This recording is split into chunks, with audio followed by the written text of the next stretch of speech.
Hakuna chochote ambacho ningefanya. Singetoroka, singefanya chochote. Nilikaa tu hapo ninangojea ifanyike. Lakini kwa moyo wangu nikasema, Mwenyezi Mungu, tafadhali, bado niko na kazi ya kufanya hapa Kenya. And that is Vihiga Senator Godfrey Ososi's emotional speech that made the crowd almost cry. He has appealed for prayers after surviving a frightening plane incident at Wilson Airport where a flight carrying 39 passengers crash-landed on Friday evening, leaving all on board alive but deeply shaken.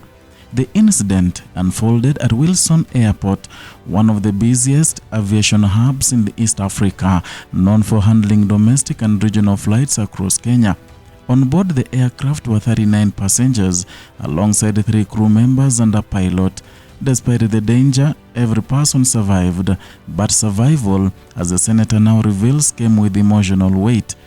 Speaking during a church service at ICC Church in Narok on Sunday, March 22, 2026, Senator Godfrey Osotsi described the experience as life-threatening. Kwa sababu nimeogopa kupanda ndege.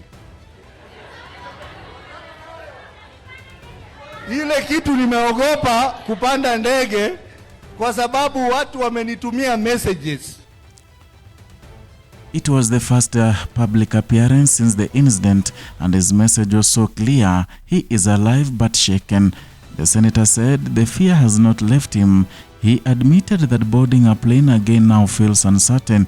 What was once a routine travel has turned into a source of anxiety. The memory of the moment still lingers.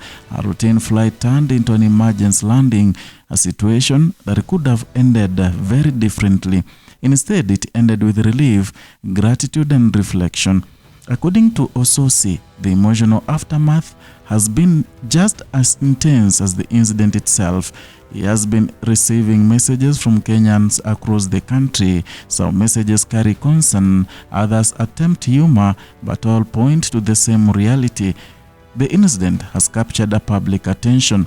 Many Kenyans, he said, expressed fear about flying. Some even joked they could avoid any flight if they saw certain political leaders on board. Among those mentioned were figures associated with the Linda Mwananchi political movement. The reactions, though at times light-hearted, reflect a deeper unease, a concern about safety, a concern about leadership, and in some cases a concern about possible threats.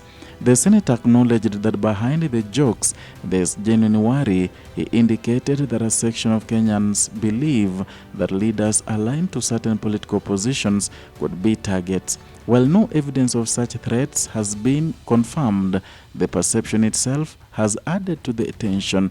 For Osotsi, the experience has reinforced his sense of vulnerability, a reminder that life can change in seconds and that even routine moments can become critical. Shortly after the incident, the senator took to his official social media platforms.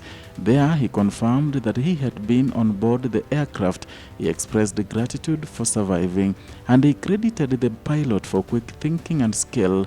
And according to his account, the pilot managed to steer the aircraft off the runway after landing. That decision, he noted, may have prevented a far more serious outcome. A potential fire was avoided, and with it a possible tragedy. Aviation incidents at Wilson Airport are rare but not unheard of.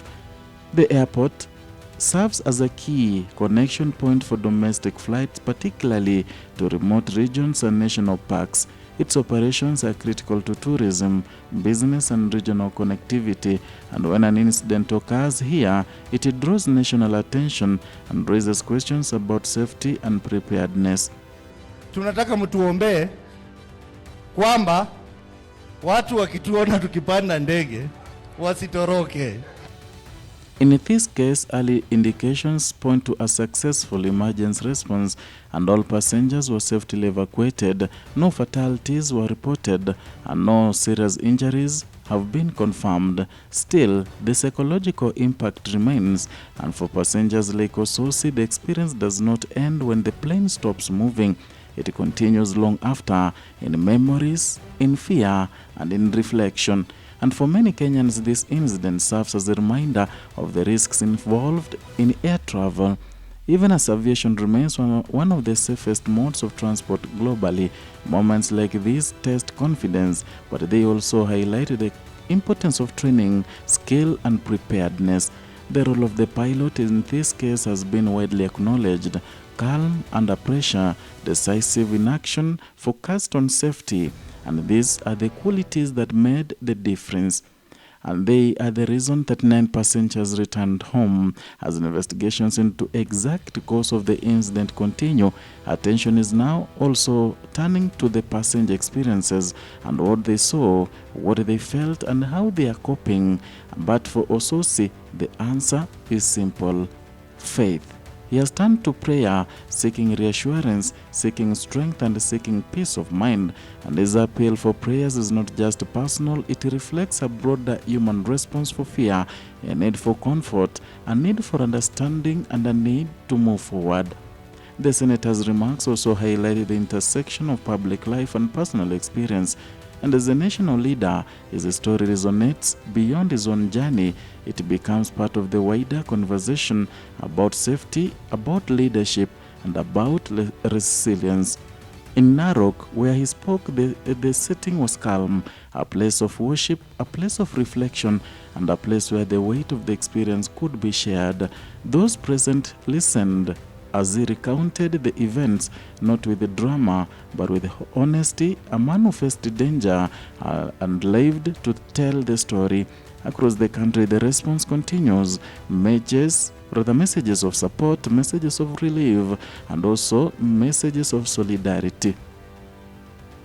For many, the fact that all passengers survive is the reason enough to gratitude, but it is also the moment to reflect on safety standards, on emergency preparedness, and on the human side of such incidents. As aviation authorities continue to monitor and review the situation, the focus remains on ensuring that lessons are learned and that confidence is maintained. And for passengers, for operators, and for the country as a whole, for Osotsi, the journey ahead includes overcoming fear, a challenge that many who survive such incidents understand. The fear of returning to the same environment, the hesitation and the uncertainty, but also the determination to move forward. And his story is not just about an incident, it is about survival, it is about reflection, and it is about resilience. A reminder that even in moments of fear, there is strength, and even in moments of uncertainty, there is hope. And as investigations continue and lives return to normal, one truth remains clear: that sometimes survival is not just about walking away, but about finding the courage to move forward again.